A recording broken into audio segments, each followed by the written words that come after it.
Olá, investidor! Começamos agora mais um programa Radar, 17 horas e 1 minuto, dia 16 de maio de 2018. O meu nome é Wagner Caetano, vou abordar aqui algumas bolsas internacionais como os mercados norte-americanos, Bolsa de Frankfurt, Xangai, EWZ, que é ETF brasileiro negociado em Nova York, petróleo e os índices locais. Eu falo sempre do dólar, do índice futuro, do Ibovespa e do BOVA11. Nós temos os ativos fixos que são Petro, Vale e bancos, né? E sempre fazemos aqui 5 pedidos do YouTube e 2 destaques, né? Abordando ações que tiveram alguma relevância de volume ou oscilação naquele dado pregão. Convido a todos para se inscreverem no nosso site toptraders.com.br para assinar o Informe Cenário. Já recebe a partir do dia seguinte, nós automatizamos o processo, né? E ali ele vai trazer sempre um gráfico do Ibovespa, perto da hora da abertura, né? E fala das bolsas asiáticas, Europa, Estados Unidos. Sempre procura abordar um pouco de metais, petróleo, aquilo que for pertinente para a data. E quem gosta do nosso trabalho, pessoal, deixa o like, compartilhe o vídeo, distribua entre os seus contatos nas redes sociais e utilize a área de comentários para participar, né? Pedir os estudos, colocar algo relevante, porque isso é altamente positivo, ajuda no desenvolvimento da nossa comunidade, ok? Como de costume, vamos começar pelas criptomoedas. Hoje um pregão de queda para as criptos. Para nós não é nenhuma surpresa, já era esperado, né? A gente comentou que pelo menos o pregão de hoje ainda deveria ser de queda, né? Então, até o momento atual, bastante previsível. De amanhã para frente que eu acho que vai ter a briga, né, entre compradores e vendedores nas criptomoedas. Então vamos colocar aqui o gráfico aqui na tela, né? Vou colocar aqui o Bitcoin e ver o que o gráfico tem ali para nos dizer. Aqui, pessoal, como o momento de fechamento, né, do Cartesian e do CoinMarketCap é diferente, essa porcentagem muda, né? Aqui 8.336 dólares, né? Aqui uma pequena oscilação por causa do delay, que é de 5 minutos, mas está tudo certo em relação ao valor, ok? Então o Bitcoin, um movimento previsível. Eu acho que tem um pouquinho mais de espaço para cair ainda, talvez até um número psicológico de 8 mil dólares. A gente percebe que nas últimas 4 sessões a briga está na LTB, né? Eu acho que vem até 8 mil dólares porque é uma região psicológica. Para mim não seria uma surpresa se viesse até 7.880, que seria exatamente este fundo aqui. A gente pode até marcá-lo, por que não? Mas eu ainda acredito numa leve pressão de venda, assim, sendo bem sincero. Não existe um driver assim mais forte para subir, então geralmente ele vai seguindo o fluxo. Deixa eu só ver qual que é exatamente o ponto aqui, até que ele encontra uma barreira, aquela coisa que a gente já sabe. Arredondar para 7.880, né? E eu acho que faria sentido pensar no mercado nessa região até o final da semana. Ou na segunda, alguma coisa do gênero aí, ok? Então não é nada que nos surpreenda. No caso do Ethereum, eu acredito que ele venha nos 650 dólares, né? Para que ele venha nesse ponto, né? Que seria essa região de fundo, bastaria a perda de 670, né? Quem sabe amanhã ou na sexta. Então a inclinação ela é baixista. Aí nós temos aí o Ripple, né? Que está trabalhando à mercê das outras criptos, né? 69 centavos de dólar, né? Ele está caindo, na verdade, 2,16. Como eu comentei, existem os fechamentos diferentes. Eu não duvidaria ver o Ripple, por exemplo, aqui, a 58, 59 centavos de dólar, né? Ele poderia tocar aqui, quem sabe fazer até um OCOI, né? Um ombro, cabeça, ombro invertido. É uma hipótese, sim. E aqui o Bitcoin Cash, ele já tem uma configuração de queda mais definida, né? Com perda de cabeça de pivô, perda de LTA. A média de 5 bem apontada para baixo, se aproximando da média de 21.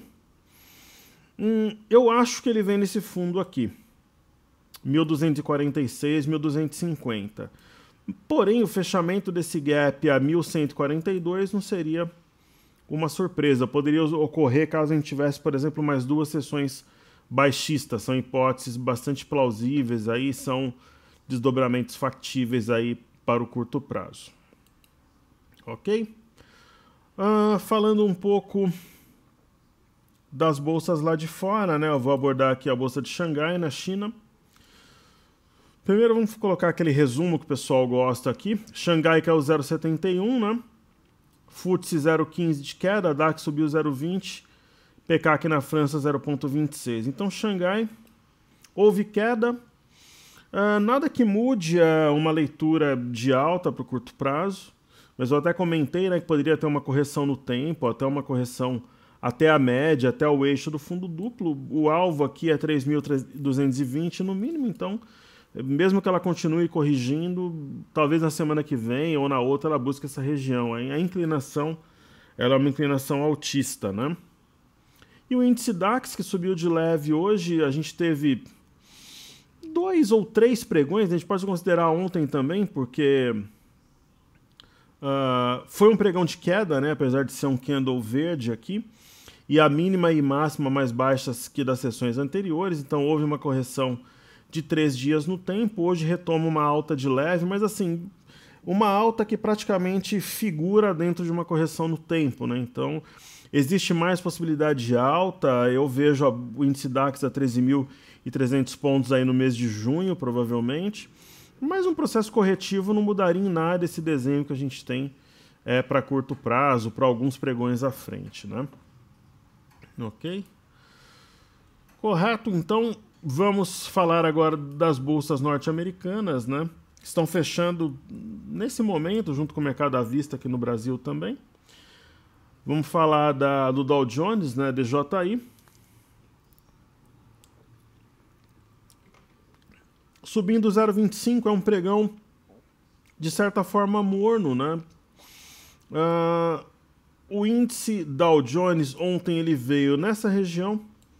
Vejam que esse ponto é 24.662 e a mínima de ontem 24.631. E ele está fazendo um leve repique hoje, mas nada que mude. Nós temos aqui um bebê abandonado de topo, que é um padrão forte, deve trazer ao mercado dentro de 2, 3 pregões a 24.500, né? Então, talvez até a LTB, testando essa região aqui como suporte, um pullback, né? É um padrão forte, um bebê abandonado de topo, né?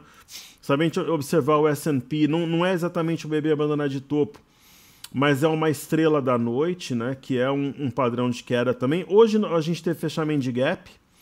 A mínima do candle do dia 14 é 2.725. A máxima de hoje foi 2.727, quer dizer, o gap foi fechado. Ultimamente o mercado tem fechado os gaps e trabalhado no sentido contrário ao fechamento, ou seja, acredito eu que se amanhã houver perda de 2.717,5 pontos, né, eu acredito que o mercado venha a 2.702 e perca esse ponto acionando o pivô de baixa. Essa é a minha leitura. E falando do índice Nasdaq, né, houve também um fechamento de gap, né, nós temos uma estrela cadente, né. A mínima da estrela cadente 7.401,89, hoje chegou a bater 7.411, ou seja, o gap foi fechado e esse candle continua válido. Eu acho que vai ser perdido aqui o 7.320 e no mínimo traz o mercado a 7.250 em 3, 4 pregões aí. Ok? Essa é a minha leitura. Algo que eu queria comentar aqui, pessoal, hoje nós estamos oscilando aqui no Brasil entre a maior parte do tempo altíssima dificuldade operacional e em alguns momentos uma facilidade muito grande que eu acho que o trader tem que agredir um pouco mais e tal. Nesse momento é uma época complexa, por quê? Se eu for, por exemplo, ler aqui o fluxo cambial, né?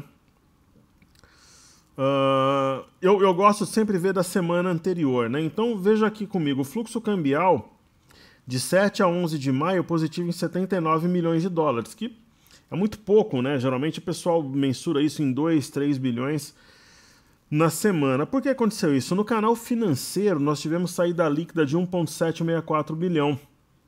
Né? E no comércio exterior ficou positivo em 1,843 bilhão. Então, o canal financeiro, que é o que interessa, foi negativo. Né? Então, esse é um dado divulgado pelo Banco Central. Só que se eu pegar aqui a participação dos estrangeiros no índice futuro, eles têm reduzido o saldo. Ó. Veja aqui, dia 2, 3, 4, 7, 8.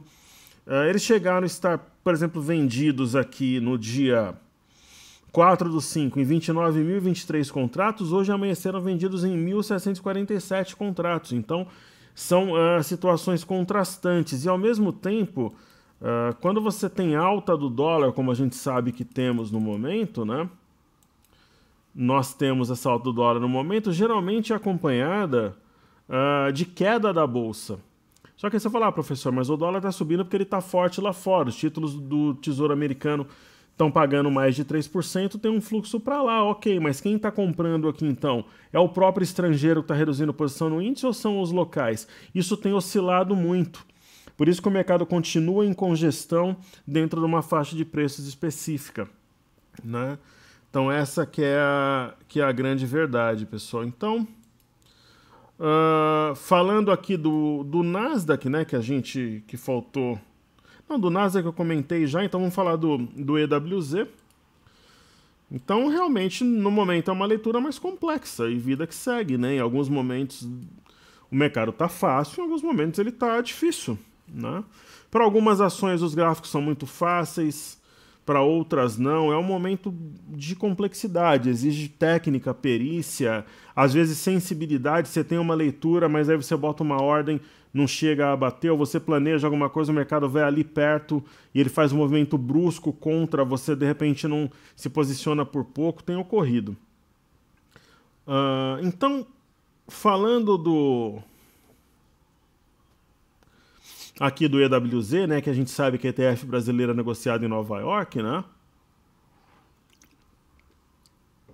Ela subiu 1,11, né? Eu até comentava ontem que a probabilidade de uma alta para hoje era forte, porque nós tivemos um rompimento falso deste fundo aqui, do dia 8/5 a 39,52. Então que nós poderíamos ter uma alta hoje, houve uma alta, e amanhã tudo já pode acontecer. Se o mercado estiver forte, ele pode, em 2 pregões, por exemplo, vir na média, mas a média tem atuado como resistência. Ou ele pode, antes da média, ficar lateral aqui, ou mesmo fazer um movimento corretivo em busca desses fundos, né? O cenário no exterior ele não está um cenário tão positivo quanto o EWZ mostra aqui para nós, mas como tem alta do dólar e a bolsa subiu, isso daqui reflete nos preços, né? Lembrando que o dólar é inversamente proporcional ao EWZ, ok? Senão poderia ter subido mais até. Então, o dólar ele reflete de forma inversamente proporcional. Não, obviamente porque é cotado em dólar, então o EWZ é uma forma de ver Bovespa em dólares, né? Então, se a gente for falar aqui do petróleo,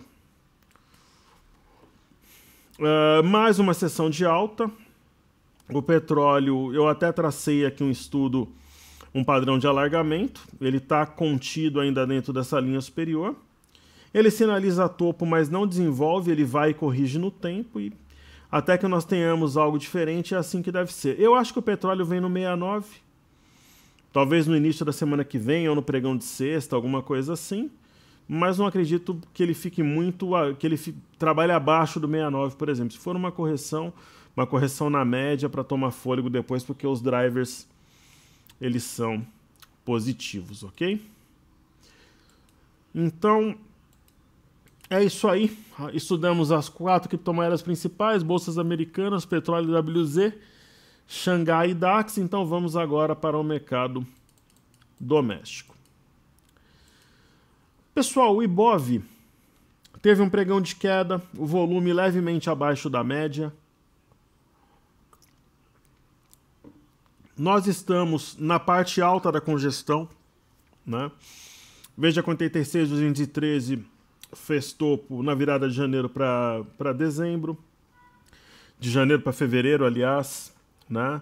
Foi topo aqui no dia 5/4, foi topo dia 18/4, né? Foi topo 24/4, depois não sustentou no dia 27, gerou uma queda mais forte, e a gente está aqui na parte alta da congestão. Então, caso o mercado consiga se manter acima de 86.200 e deste ponto aqui, 86.406, nós teríamos o rompimento da primeira barreira da congestão, digamos assim, e nós teríamos um pivô de alta, né? Eu teria aqui um fundo, um topo e um fundo, enquanto acima de 86.406 haveria um pivô de alta no diário, o mercado poderia continuar uma escalada e quem sabe o mercado interpretar isso aqui como ombro, cabeça, ombro invertido, um cenário que eu já tinha alertado. Só que foi justamente nesse rompimento, teoricamente, de pivô que a gente teve, primeiro falseou dia 24, depois não consolidou dia 27, que o mercado caiu e veio para a parte baixa. Então, lembra que eu comentei que eu acreditava que sexta, segunda e terça haveria um domínio vendedor maior, né? E que o mercado realmente teria a briga na quarta-feira? Foi o que ocorreu. Então, a briga na quarta-feira que eu tinha citado hoje, né? Os touros, os comprados ganharam e amanhã é o dia D, né? Amanhã é o dia de confirmar ou não esse domínio por parte dos compradores, ok? Aí a gente tem aí o BOVA11, a mesma coisa, né? Ele tinha rompido um pivô ao vencer 83,15, mas não sustentou, ele caiu. E onde que está o ponto que aciona pivô agora? 83,44. Por um pouquinho ele não acionou. Qual que é o grande detalhe? Quando eu tenho um possível pivô de alta, né? Um fundo, um topo e o fundo mais alto que o anterior, caso eu tenha um rompimento falso, no caso 83,44 no caso do BOVA11, eu posso ter a configuração de um topo duplo. Porque um pivô que falha, ele forma topo duplo e ele costuma vir na base. Então, saberemos, amanhã vai ser um dia extremamente importante para o rumo dos negócios aí no mercado doméstico. Falando do índice futuro, vamos dar uma olhada agora no finalzinho, a gente volta aqui nele. Tem algo parecido, né? Ele tinha um pivô de alta que falhou anteriormente. O pivô de alta seria rompido nesse momento 86.840, que é onde o mercado trabalha no momento.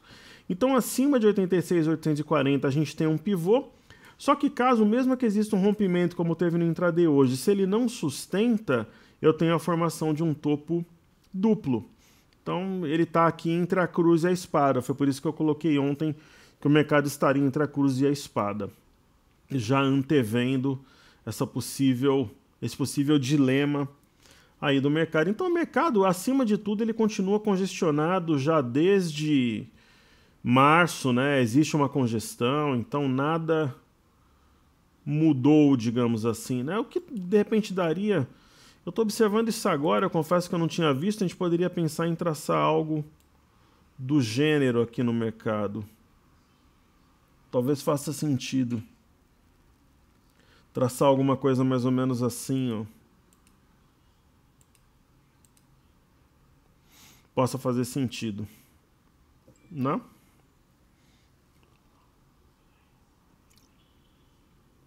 Então veremos amanhã. Falar do dólar.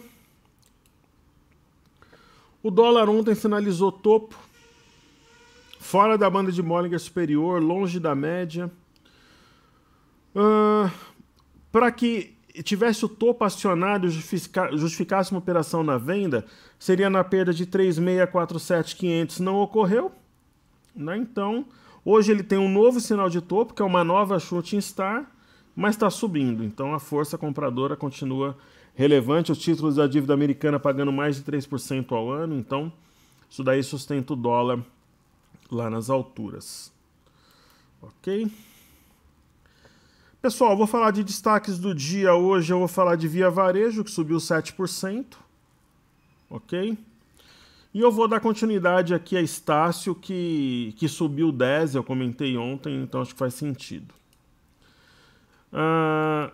Então, falar de Via Varejo, né?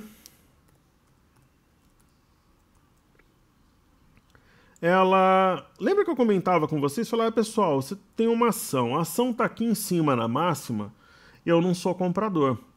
Então, fez pinça de topo aqui, perdeu o topo anterior, perdeu a linha de tendência, onde é que a ação vem? Região de suporte. Aqui está ela, né? A região de 25 era suporte, aqui embaixo, perto de 24, era suporte. Então, você vê que a ação vem de um movimento altista. Ela deixa esse candle, que é um doji cruz, né?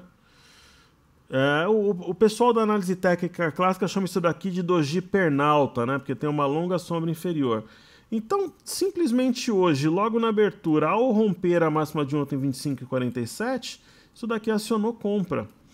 Especialmente porque o mercado, logo ao romper a máxima do doji pernalta de ontem, rompeu 25,62, que era um ponto importante. Então, poderia ter sido uma compra no intraday. Para quem comprou ou está comprado, eu acho que deve carregar, porque nós tivemos um sinal ontem, confirmado hoje, então...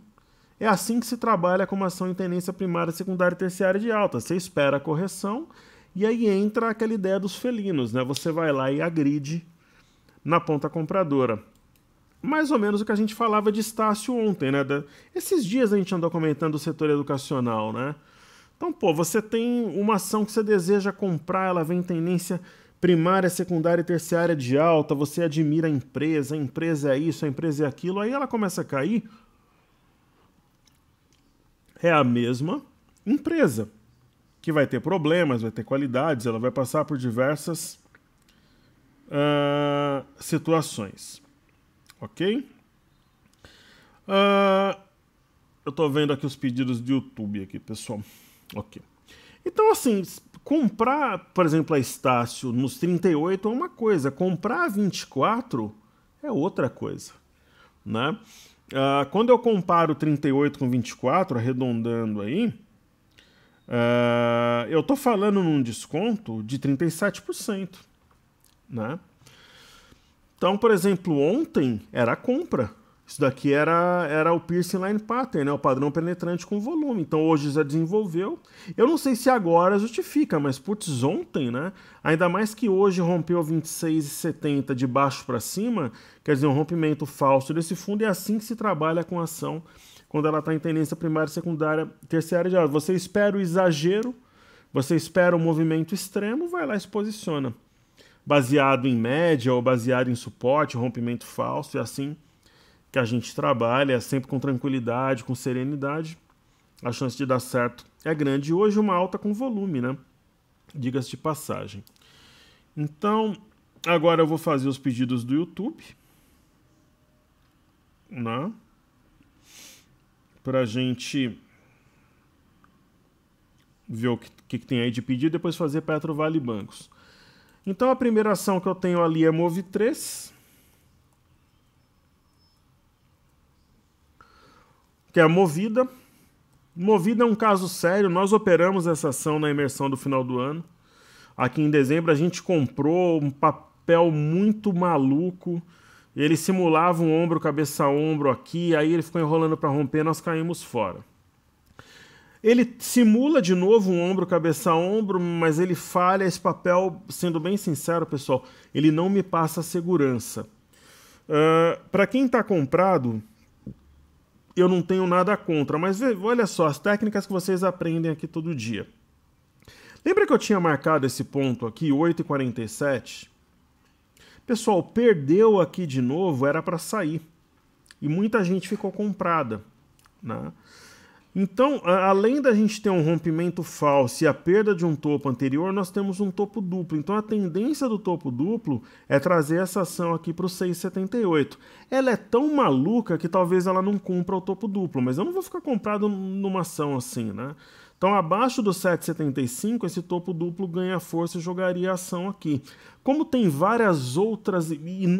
Hoje, pessoal, para quem tem grana para colocar na bolsa...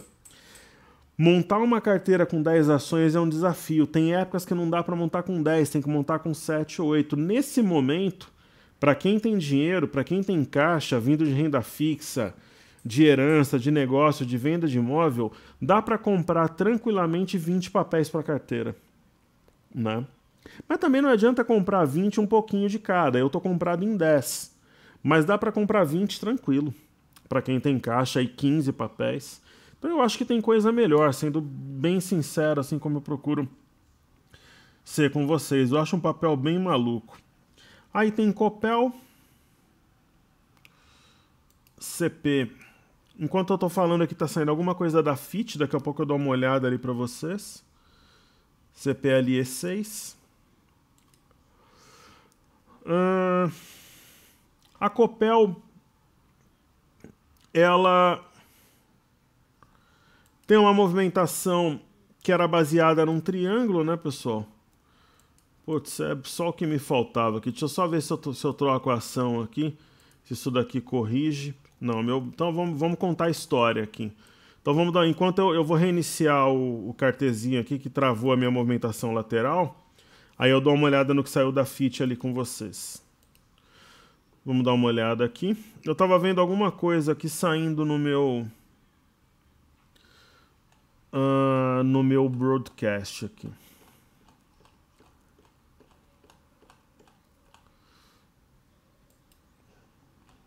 Vamos dar uma olhada.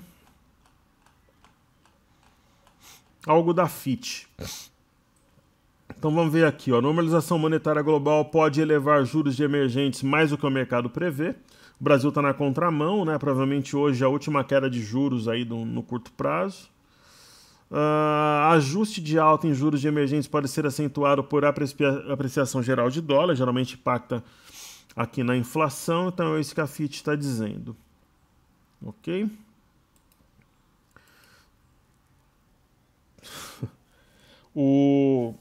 Eu acho que o Cartesian, vamos ver aqui, mas quando ele dá esse pequeno probleminha aqui, eu acabo perdendo aqui o uso do software, então eu vou fazer aqui no broadcast, pessoal, para evitar qualquer tipo de atraso, aquela coisa toda. Então, vamos falar da CPLE6.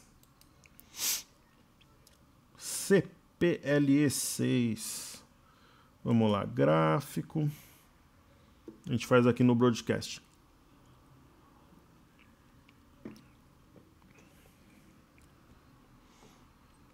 Deixa ele abrir aqui para vocês.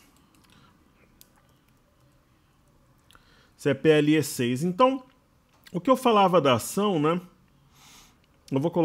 Eu sempre gosto de colocar uma média aqui, então vamos fazer isso tudo com bastante tranquilidade, né?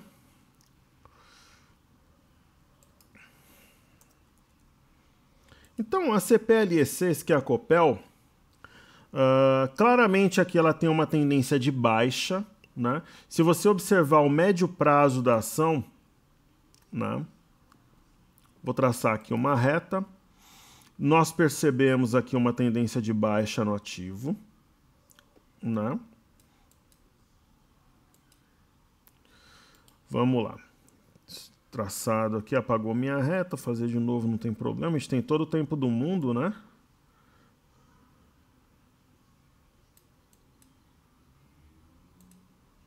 Maravilha, esses softwares são super legais. Então, a gente tem aqui uma linha de tendência de baixa.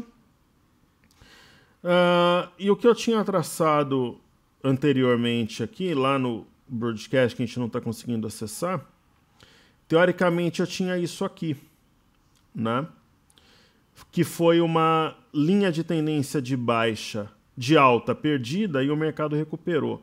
Faz sentido manter esse aqui? Eu acho que não. Então o que eu posso fazer? Eu posso fazer esse desenho. Isso significa, de repente, que é uma compra em Copel? Olha, pessoal, usando aquela nossa técnica do fundo anterior, hoje gerou uma compra, né? Inclusive, este fundo anterior aqui de abril é o mesmo fundo de agosto do ano passado. Então, é um ponto que gerou uma compra. Se você comprou, pode colocar um stop aí abaixo de 24,40. Eu acho que é uma hipótese. Agora, se perder, aí a ação deve entrar no movimento. Porque assim, ela tem um movimento de médio prazo baixista e no curto prazo também. Então seria uma compra arriscada, trabalhando por assimetria, compra de linha de tendência, que é uma nova linha que a gente traçou, consciente que você pode ter o stop acionado, mas caso a operação dê certo, pode trazer um lucro rápido e bem direcional, assim, ok? Vamos falar de TESA 3 agora.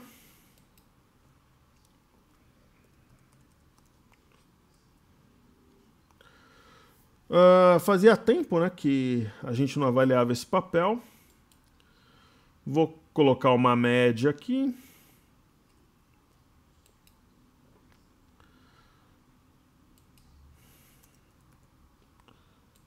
TESA 3.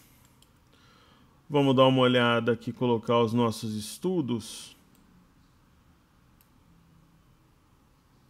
Vou colocar um estudo de volume.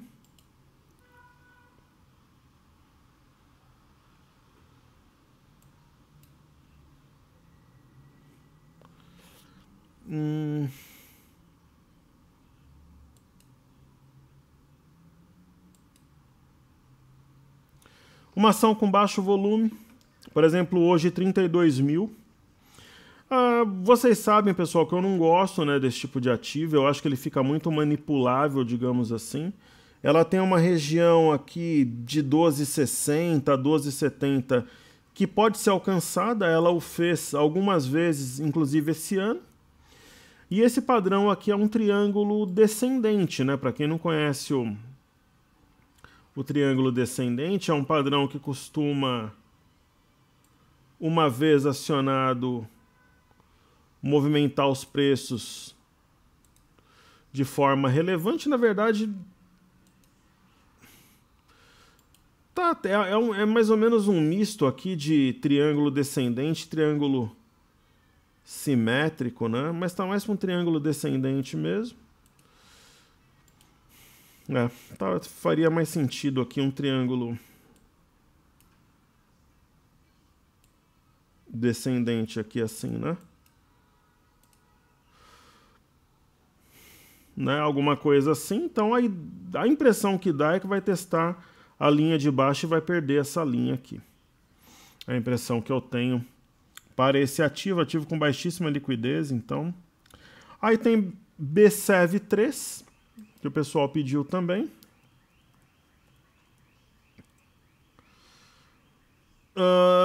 Vai ser provavelmente mais um caso, né? Vamos colocar aqui o...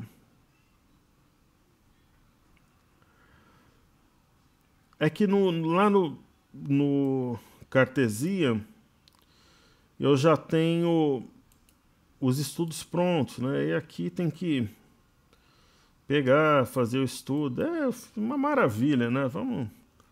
A gente tem todo o tempo aqui, né? Então vamos estudar, tranquilo, tudo, só alegria. Então vamos colocar os estudos aqui também. Volume, aí ele pede para você confirmar se é histograma. Eu só quero volume, maravilha, tá o volume ali. Então, um volume parecido com a ação que a gente viu anteriormente, 31.800 no dia. Pessoal, candles pequenos.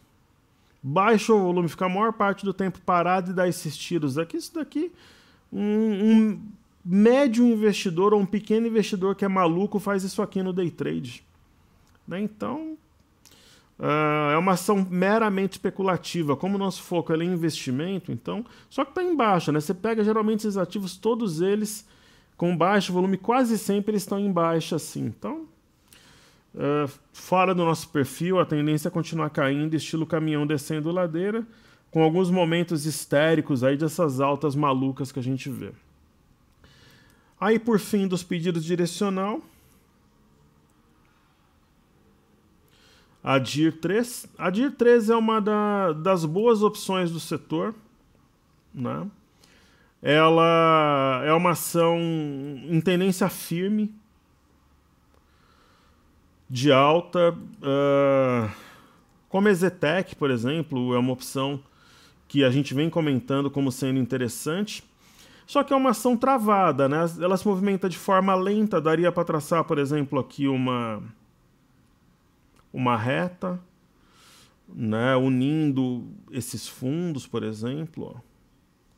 É uma ação de construção de guarda, né, para aquele investidor que procura, né, algo mais realmente para médio prazo, né, oscilações de topos e fundos bem ascendentes, assim, mas com clara movimentação altista.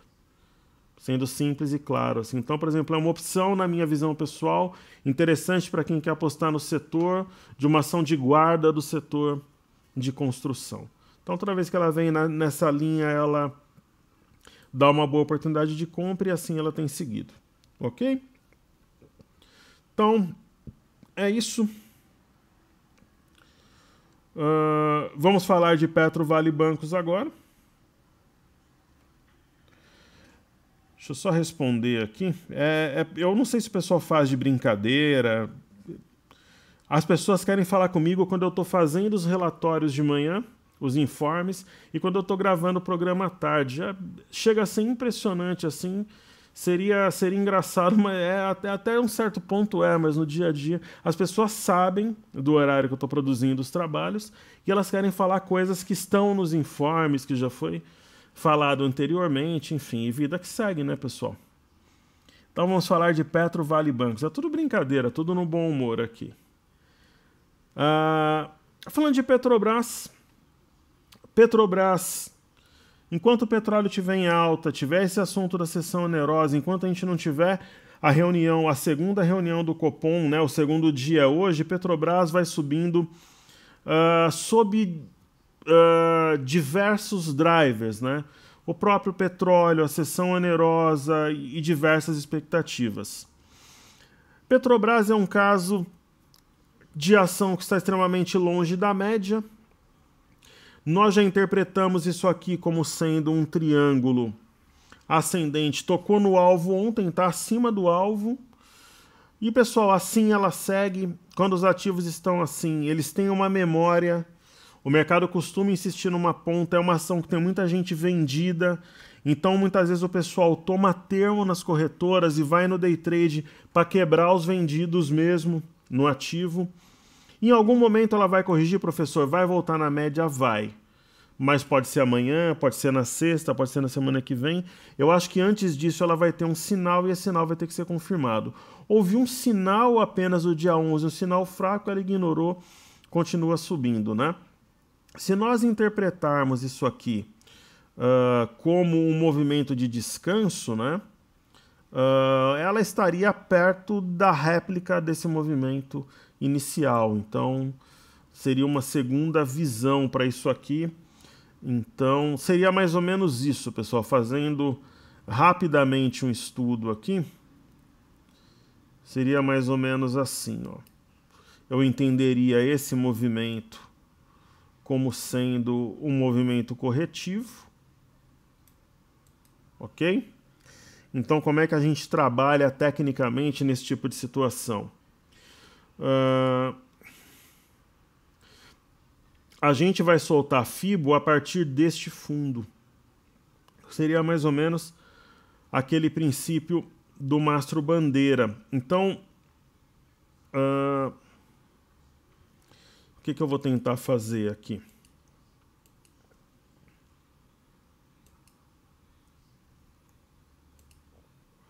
Eu vou tentar soltar isso aqui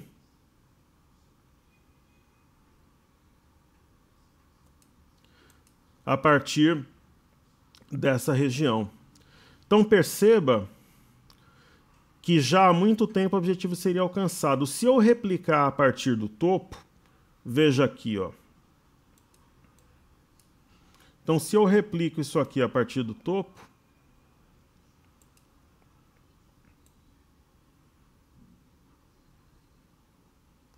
que seria mais ou menos a leitura que a gente fez do triângulo, o objetivo também foi alcançado. Então, nesse momento, até pela distância de média, ela estaria sobrecomprada. Só que não tem sinal, só vai cair quando tiver um sinal, né? Então, e esses sinais geralmente ocorrem quando as pessoas menos esperam. No caso da Vale, nem houve uma figura específica. Sendo bem sincero, ela disparou mesmo. É raro, né, esse tipo de movimento. Mas ele tinha ocorrido aqui na virada do ano. Então, se a gente for contar, por exemplo, aqui a quantidade de candles de semana aproximada, a Vale teoricamente, né, se você for observar aqui, né, vamos contar um movimento depois de tocar a média aqui, então, que começou realmente a subir, né? Então foram 1, 2, 3, 4, 5, 6, 7, 8, 9, 10, 11, 12, 13, 14, 15. Ela corrigiu de lado e voltou. Então, se a gente for contar 1, 2, 3, 4, 5, 6, 7, 8, 9, 10, 15, na verdade está um período muito maior, né? Então, nem essa correção no tempo aqui ela fez. Então, não se aplica, está muito maior do que esse movimento aqui especificamente. Agora, o que eu tenho de novidade aqui, pessoal? Eu tenho um gap e tem distância da média. Se amanhã abre em gap de baixa, eu posso deixar esse candle isolado e trazer a Vale aqui no 50.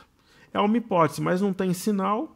Então, onde é que estaria o stop agora? Aquela velha história que a gente está falando todos os dias. Estaria abaixo da mínima de hoje. Enquanto acima da mínima de hoje, não tem stop.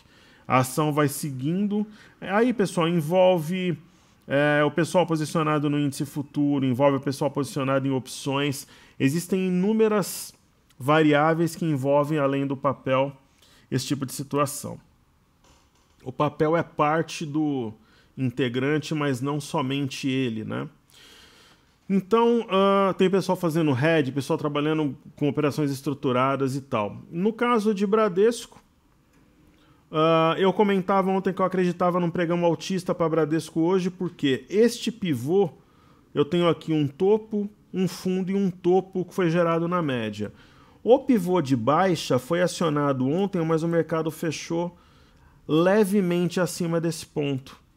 Então isso leva fatalmente a um dia comprador, e amanhã é que a gente vai saber se a alta continuar vem na média. Caso fraqueje, pode voltar a esse ponto que acionou o pivô, até mesmo ao fundo, em 2 ou 3 pregões. Ok? E aí vamos falar de Itube, Banco do Brasil, para a gente encerrar. Itube fez um movimento previsível também, né? Por que fez um movimento previsível? Acionou um pivô de baixa no pregão de ontem no intraday, só que fechou acima do ponto acionado, né? Topo, fundo, topo. Então, fatalmente, hoje um pregão altista sob efeito do rompimento falso de ontem. Então, amanhã, assim como Ibovespa, vários ativos que a gente comentou, é um dia decisivo. E, por fim, BBS3. BBS3 é um caso mais técnico, um caso mais interessante, eu até julgo um caso mais complexo, por quê? Ontem acionou o pivô e fechou abaixo do ponto que acionou aqui o pivô, região de 34,60. Aí hoje o que o mercado fez? Ele testou essa região aqui do pivô acionado como resistência, sentiu e fechou levemente abaixo. Então, enquanto abaixo desse ponto, o pivô é válido, o pivô de baixo. Agora, se ele rompe de baixo para cima, ele abre espaço para voltar na média também. Ok? Então é isso aí, pessoal. Quer receber o cenário, nome e e-mail no nosso site? Não se esqueça de deixar o like, compartilhar o vídeo, participar ali da área de comentários, né? E vamos em frente aí, aos trancos e barrancos, tem um probleminha daqui, um probleminha de lá, e a gente vai superando. Se fosse fácil, todo mundo faria, né? Então, na semana passada eu comentei que sexta, segunda e terça seriam dias que a venda teria domínio. Em vários papéis a gente teve a venda predominante. O mercado só não desabou sexta, segunda e terça porque algumas poucas ações seguraram os preços, e que hoje seria o dia que o mercado iria para o pau, briga entre ursos e touros, e os touros ganharam a batalha. Amanhã é o dia da confirmação. Se amanhã for um dia levemente altista ou um dia de alta, a tendência da compra continuar dominante. Agora, se for um dia, por exemplo, de queda, mesmo que leve, nega essa movimentação de hoje. Aí o mercado volta naquele lenga-lenga da movimentação lateral que já dura 2 meses. Então, o mercado tem sido um desafio para montar carteira, está bom. Muitas ações dando raras oportunidades. A gente tem aproveitado e a gente vai seguindo assim. Eu acho que logo vai ter oportunidade no dólar, né? Várias ações aqui a gente estuda com situações importantes, né? Ações em tendência de alta corrigindo fortemente, ações em tendência de baixa dando sinal de inflexão, tem que ficar atento e aproveitar, ok? Então, forte abraço, saúde e paz. Seguimos juntos porque juntos somos mais fortes, pessoal. Então amanhã, se Deus quiser, estaremos juntos na batalha do dia a dia, tentando matar um touro ou um urso por dia, aí, dependendo da ponta que a gente opera, e seguimos em frente. Um grande abraço, valeu!